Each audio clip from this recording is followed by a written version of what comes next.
فكرت رفيدة الصغيرة اللي كان عمرها 6-7 سنوات، يعني بالكاد تحصل على ذاك المعدل المتوسط، حصلت على معدل ممتاز في البكالوريا، تفوقت على الكثيرين. كانت يعني في نظرات العائلة نظرات استغراب.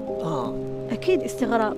كيفاش يعني قدرت الطفلة الصغيرة اللي ما كناش نقدروا نقارنوها من باب ولادنا تتفوق على ولادنا؟ وما نحكيلكش يعني على فرحة الوالدين، يعني فرحة لا توصف. الوالده وقيله بدات تقارن، صح دوك باللي بنتي جات تماك ما ولاتش تقارن. خلاص تم هذيك. انا عارفه انه العائلات الجزائريه دائما تقارن، خصوصا عندما تجتمع العائلات مثلا في المناسبات ولا في الاعياد، يبداو يتذكروا نتائج الاولاد، فتبدا كل ام تستعرض في نتيجه تاع وليدها استعراض عضلات. والله يعني تقول لها ان وليدي كان متفوق، تحصل على معدل عالي، ومعدل عالي بالنسبه لنا هو 9 يعني في الابتدائي. يجي دور الام تاعي يعني تحسها انها محبطه، يعني تقول لهم رفيدة تحصلت على معدل 7، يعني هذا ما قدرت اني نوصلها ليه. فكنت نحس شويه بالاحباط، كنت طفله صغيره ما تعرفيش تحمي نفسك من هذاك الشعور.